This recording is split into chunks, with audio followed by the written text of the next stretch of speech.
नमस्कार दोस्तों, स्वागत है आपका आपके अपने exam Guru tips and tricks में। दोस्तों आज के इस वीडियो में हम रेलवे ग्रुप डी से रिलेटेड 3 इंपॉर्टेंट पॉइंट्स के बारे में बात करेंगे जो आपको जानना बहुत जरूरी है। और क्या आप तीनों रूल्स को जो आज मैं बताने वाला हूं, क्या इनको फॉलो कर रहे हो? और अगर जो आप रेलवे ग्रुप डी को लेकर सीरियस हो और चाहते हो कि आपको ये जॉब मिले, और इनफैक्ट आप अभी मेहनत कर रहे हो, मुझे पता आप सभी लोग पढ़ाई कर रहे हो, 4 घंटे 5 घंटे 6 घंटे जिनका भी जैसा भी टाइम शेड्यूल है वो पढ़ रहे हो, लेकिन फिर भी ये 3 जो पॉइंट्स आज मैं बताने वाला हूं आपके लिए बहुत इंपॉर्टेंट है। वीडियो को स्किप करके मत जाना, शुरू से अंत तक वीडियो को देखते रहना। आई होप यहाँ पे मैं गारंटी लेता हूँ आपको 100% यहाँ से फायदा होगा। और देखो कि आप इस यहाँ से कितने रूल को फॉलो करते हो।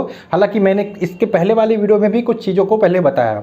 तो सबसे इंपॉर्टेंट बात के बारे में मैं बात करें उससे पहले चाहेंगे कि जो आपने अभी तक चैनल को सब्सक्राइब नहीं किया है जल्दी से चैनल को सब्सक्राइब कर लो, साथ में बेल का आइकन भी क्लिक कर लेना, जिससे सारे वीडियो के अपडेट्स एंड नोटिफिकेशन आपको टाइम टू टाइम मिलते रहे। इसके अलावा हमारे कुछ इंपॉर्टेंट पीडीएफ है जिनको पढ़ के आप अपनी तैयारी को बेहतर से बेहतरीन बना सकते हो। उसमें आपके स्टैटिक जीके है, करंट अफेयर्स है, साथ में आपके मैथमेटिक्स के 500 क्वेश्चन की गेस्ट पेपर है। इसके अलावा साइंस की आपकी पीडीएफ है। सारे पीडीएफ के लिंक मैंने डिस्क्रिप्शन में दे दी है। एक और चीज़ मैं बोलना चाहूँगा, अगर जो आप रेलवे ग्रुप डी की तैयारी करो, हमारा टेलीग्राम ग्रुप है जो एकदम फ्री ऑफ कॉस्ट है, उसको आप जरूर ज्वाइन करो। लिंक डिस्क्रिप्शन में है और इंस्टाग्राम पे भी फॉलो कर सकते हो। टेलीग्राम इसलिए क्योंकि वहाँ पे आपको इंपॉर्टेंट पीडीएफ के लिंक्स मिलते रहते हैं, पीडीएफ मिलते रहते हैं। ठीक, तो चलिए शुरू करते हैं। सबसे इंपॉर्टेंट पॉइंट की बात करें, पहला पॉइंट, अभी देखो आपके पास अगर जो मैं अप्रॉक्स से देखूँ 1.5 से 2 महीने बचा है, 2 महीने बचा है, 2-2.5 महीने से ज़्यादा तो बचा ही नहीं है, क्योंकि डेट अभी डिक्लेयर नहीं हुआ है। और ये मार्च भी आपका पूरा एग्जाम चलने वाला है, अप्रैल शायद 1st या 2nd वीक तक आपका एग्जाम जा सकता है।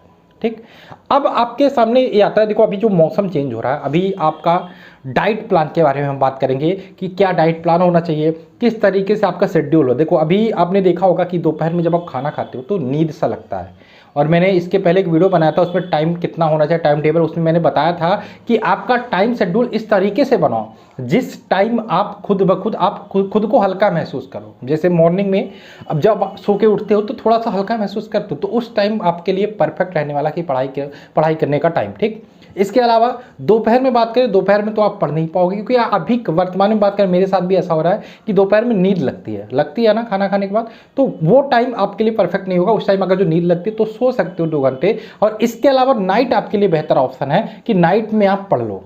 ठीक, तो ये आपका हो सकता है पहला ऑप्शन, जो मैं पहला चीज़ बताने वाला हूँ कि टाइम एक टेबल बहुत जरूरी है, टाइम टेबल बनाना बहुत जरूरी है आपके एग्जाम्स के लिए। और अभी वर्तमान में बात करें 5 घंटे तक का टाइम टेबल बनाना बहुत जरूरी है। और ये 5 घंटे देखो, ये अभी जो भी तैयारी आपकी, ठीक है, जिनकी तैयारी बहुत अच्छी है, कुछ लोग ऐसे बच्चे भी हैं जिनकी तैयारी एकदम जीरो है, कुछ ने तो पढ़ाई तक स्टार्ट नहीं किया, वो भी कमेंट्स करते रहते हैं। तो मैं वीडियो को ऐसे बनाने की कोशिश करता हूँ कि सबको यहाँ से फायदा हो। तो 5 घंटे अगर जो आप शुरू से भी तैयारी कर दो तो भी 5 घंटे आपके लिए बेहतरीन है। ऐसा तो है नहीं कि आपने कुछ भी पढ़ा ही नहीं होगा, ठीक है, तो भी 5 घंटे बेहतरीन है, जिसमें आप रीजनिंग के लिए 1.5 से 2 घंटे दे सकते हो। 2 घंटे इसलिए क्योंकि रीजनिंग का वेटेज बहुत ज़्यादा है, 30 क्वेश्चन आने हैं। ठीक है, और एक बात और मैं बोलना चाह रहा हूँ, टाइम टेबल का परफेक्ट है, ध्यान रखना है। रीजनिंग में ऐसा नहीं है कि आप 30 में 25 लगा ले रहा हो, लेकिन 25 लगाने में भी आप 1 घंटे 1.5 घंटे ले रहा हो तो फिर टाइम ही खत्म हो जाएगा, आपके पास कहीं समय नहीं बचेगा। और जब आप एग्जाम सेंटर में जाओगे ना तो आपके पास 90 मिनट टिक टिक टिक टिक टाइम चलेगी और आपके रीजनिंग में फंस जाओगे और बाकी क्वेश्चन अटेम्प्ट ही नहीं कर पाओगे। इसलिए बहुत जरूरी है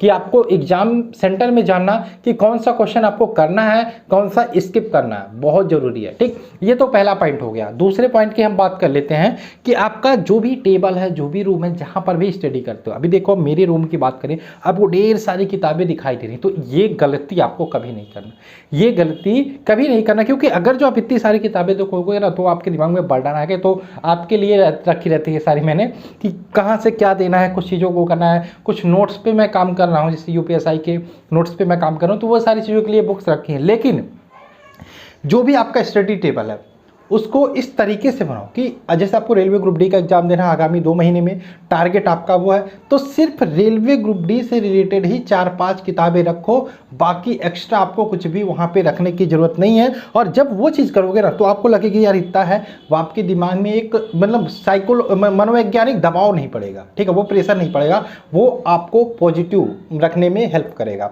और आप भी इधर उधर जो भी नेगेटिव चीज़ें होती हैं ना कि तुम नहीं कर सकते, ये नहीं कर सकते, इन सारी चीज़ों से 1-1.5-2 महीने दूर रहो, फालतू चीज़ें कम करो और कोशिश करो अपना पूरा समय किताबों को देने की, जो भी क्लासेज आप अटेंड करते हो वहाँ पे देने की और सीखने की।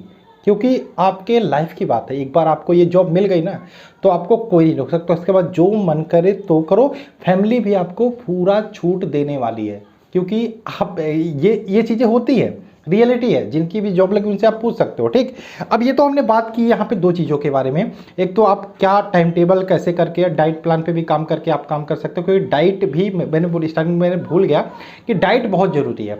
ऑयली चीज़ें कम खाओ, ये सारी चीज़ें आपको अब तो आपको मतलब एक जैसे आप लेजीनेस रखने का काम करते हैं। जैसे आप ऑयली चीज़ खाते हो ना तो आप मतलब चुस्त महसूस नहीं करोगे। सुबह में आप स्प्राउट्स खा सकते हो, ये सारी चीज़ें खा सकते हो, मतलब हेल्दी चीज़ खाओ, घर के जो बने हुए खाने होते हैं उन्हें खाओ, ठीक है। ये तो हो गया पहला पॉइंट। और अभी मैंने दूसरा पॉइंट बताया कि टेबल को किस तरीके से आप सहेज के रखो। सिर्फ उतनी ही चीज़ें रखो जितना आपको पढ़ना है। बाकी पीडीएफ तो मैं देता रहता हूँ, जो हमारे पीडीएफ है उसको लेके पढ़ रहे हो, और क्लासेस जो चलती है वहाँ पे पढ़ रहे हो, और जो भी जिस भी टीचर से आप क्लास करते हो उसको देखते रहो। ये काम कर सकते हो। तीसरी इंपॉर्टेंट पॉइंट्स के बारे में बात करूँ, एग्जाम जब भी आप देने जाओ, एग्जाम जब भी एक तो एग्जाम से रिलेटेड मैं बताने वाला हूँ, तो आपको ये आना चाहिए कि आपको क्वेश्चन कौन सा छोड़ना है, आपको कौन सा क्वेश्चन स्किप करना है। मैं ये बोलता हूँ कि 100% आप सोच के जाओ कि 90 मिनट में 100 क्वेश्चन आने हैं, आपको 100 करने ही नहीं यार, करने ही नहीं है। आप 80 का टारगेट लेके जाओ कि आपको 80 क्वेश्चन करने हैं 90 मिनट में,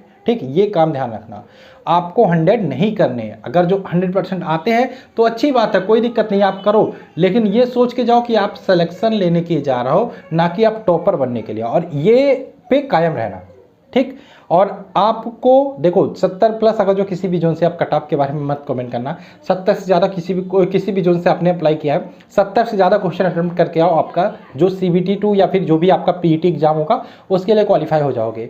लेकिन मैं फिर से बोलता हूँ, आप नेगलेक्ट करने का सोचो, क्योंकि टाइम आपका मैनेज नहीं हो पाता। मैंने बहुत सारे बच्चों से बात की जिन्होंने एग्जाम दिया NTPC CBT 1 का, उन्होंने कहा सर टाइम ही नहीं बच रहा था, रीजनिंग में मैं फंस जा रहा था। तो ये गलती कभी मत करना। तो ये चीज़ आपको देखना होगा एग्जाम में कि कौन सा क्वेश्चन आपका 2 मिनट 2.5 मिनट ले सकता है, उसको आप स्किप करो। अगर जो आपको आता है तो उसको याद रखो कौन सा पॉइंट है, लास्ट में जब आपके पास टाइम बचे तब वहाँ पे जाओ, नहीं तो आप स्किप करके आगे बढ़ सकते हो। मैं ये नहीं चाहता कि आप उस क्वेश्चन पे जो टाइम दे दो वो उससे अच्छे क्वेश्चन आपको आगे मिले और वो क्वेश्चन आप छोड़ जाओ, ठीक है। जिस क्वेश्चन को करने में आपको 2-2.5 मिनट लगते हैं, उसके अलावा आप 4-5 क्वेश्चन अगर जो कर लेते हो तो वो आपके लिए बेटर ऑप्शन है, ठीक। तो ये काम आप जरूर करना। तो ये सारे पॉइंट्स थे जिनके बारे में मैंने बताया, बहुत इंपॉर्टेंट है। इनको आप जो भी आप डेली लाइफ है इस्तेमाल जरूर करना, और जो भी प्रैक्टिस सेट आप लगाते हो उसमें भी आप इस रूल को फॉलो करने की पूरी कोशिश करना। आगे मैं एक और वीडियो बनाऊंगा जिसमें अभी भी कुछ बच्चों के नंबर कम आ रहा है उसको लेके, और आपके भी रेलवे ग्रुप डी की तैयारी कर रहे हो तो आपको प्रॉब्लम्स पता होंगी। जो भी प्रैक्टिस सेट लगाते हो, कहाँ पे ज़्यादा प्रॉब्लम आ रही है, कहाँ पे समस्या ज़्यादा आ रही है, ठीक है। हर एक प्रॉब्लम को आप मुझे कमेंट करके बता सकते हो, मैं आपके हर एक कमेंट्स को पढ़ूंगा और मैं उस पर एक सेपरेट वीडियो बनाने की पूरी कोशिश करूंगा। तो आई होप आप यहाँ से सीख के जाओगे। जो भी चीज़ें मैंने बताया, जो भी पॉइंट्स को मैंने बताया, आप उन्हें अपने डेली लाइफ में इस्तेमाल जरूर करोगे, ठीक। तो चलो, आप वीडियो पसंद है वीडियो को लाइक करना, टेलीग्राम ग्रुप जिसके बारे में मैंने बताया उसको ज्वाइन जरूर करना, जिसका लिंक मैंने डिस्क्रिप्शन में दे दिया है। और चलो मिलते हैं नेक्स्ट वीडियो में। जय हिंद दोस्तों, जय भारत।